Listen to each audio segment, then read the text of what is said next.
Let me say right here at the beginning, I think the ideal of the BBC is a noble, indeed inspiring one.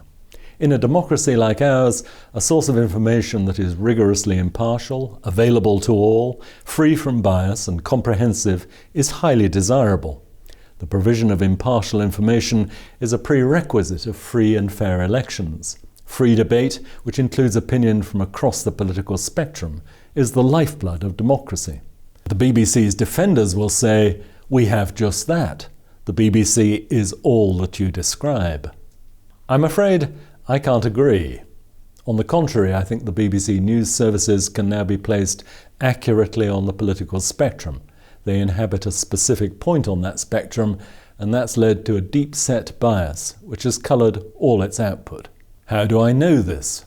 I could answer that it's from my lived experience as a BBC reporter for 25 years, but you might rightly object that my opinion can hardly be definitive. It is, after all, only my view, and who is to say that I am not myself biased?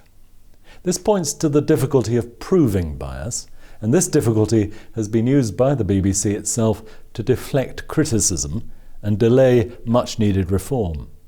However, I think there is proof of bias out there, specifically on Brexit.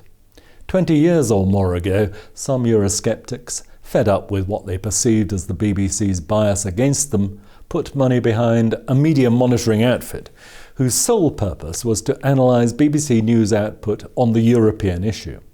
The work is done meticulously, using methodology widely employed by academic social scientists.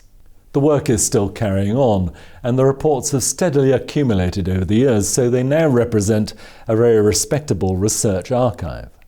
What they show, right up to the most recent one, is a consistent bias in terms of numbers of interviewees and times allotted in favour of the pro-European case.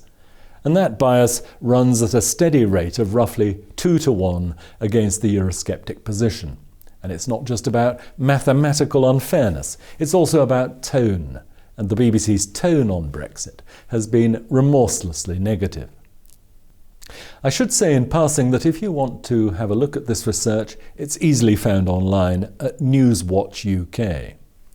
The Brexit case is important because of the centrality of the European issue to British political life for the past 40 years. It's an issue that split opinion across class and party lines, and it is exactly the sort of issue where a steady flow of impartial information would have been enormously beneficial to the whole country, instead of which the BBC served up a steady diet of one-sided coverage. So, the question arises, how did the BBC mislay its duty of impartiality on the most important political issue of a generation? I think I have an explanation. When I was a radio news reporter in the mid-1980s, BBC News had what amounted almost to a cult of impartiality. In those days, news saw itself as separate from current affairs. Current affairs meaning here, essentially news talk shows like Today and Newsnight. To reporters of my vintage, news was something strictly defined. When my colleagues and I wrote a bulletin piece, it was all fact, no comment. Even adjectives were suspect. It was very much a question of reporting who, what, where, when. We left the task of explaining the why to the current affairs people. This probably made for rather dull news bulletins. None of the sexy, speculative stuff was included in our pieces. However, they were factual and reliable. But change was in the air, and in the mid-1990s, John Birt merged news with current affairs into one huge department. And that's where the rot set in, because a crucial, though subtle distinction had been lost. Before we knew it, the age of the BBC in-house pundit had arrived. BBC news bulletins today have become part news, part comment, and impartial commentary is almost a contradiction in terms. A comment always expresses an opinion. This wouldn't matter much if there was an equal balance of opinions within the corporation, if there was one Eurosceptic BBC reporter for every pro-European. But alas, it is not so. Though the BBC preaches endlessly about diversity, it interprets the word in a very narrow way. It's all about skin colour and sexual orientation.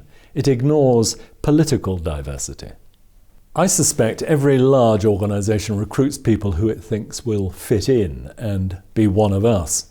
The BBC is no different in this regard, and it's developed over the years a pronounced and coercive internal political culture. That culture coalesces around a set of liberal left progressive values, and it is, believe me, quite intimidating. Those who don't fit in, and who are clearly not one of us, do not thrive within the corporation's embrace. I've talked quite a lot about Brexit, but this question goes much wider than that one issue. Though the BBC tries hard to disguise its biases, they shape its views on every issue. The BBC quite clearly champions certain ideas and campaigns and gives them prominence and favourable treatment. The BBC has used this great power to help effect a social revolution in Britain over the past 40 years and more, and the country we live in now, the culture we inhabit, has been shaped and formed like clay on the BBC potter's wheel. I can list some of those areas where the BBC follows an explicit agenda: the promotion of multiculturalism, which is central to its core belief, as is feminism, which is treated as an unquestionable good; climate change, in which the corporation devoutly believes; secularism. The BBC considers all religion to be superstition and seems to have a particular animus against Christianity; socialism and the public sector. The BBC generally starts from the position public good, private bad; and Donald Trump, against whom the BBC has mounted a 4-year-long campaign of smears and detractions. I could go on, but I don't want to weary you, and anyway, you can probably work it out for yourselves. The question is, what is to be done?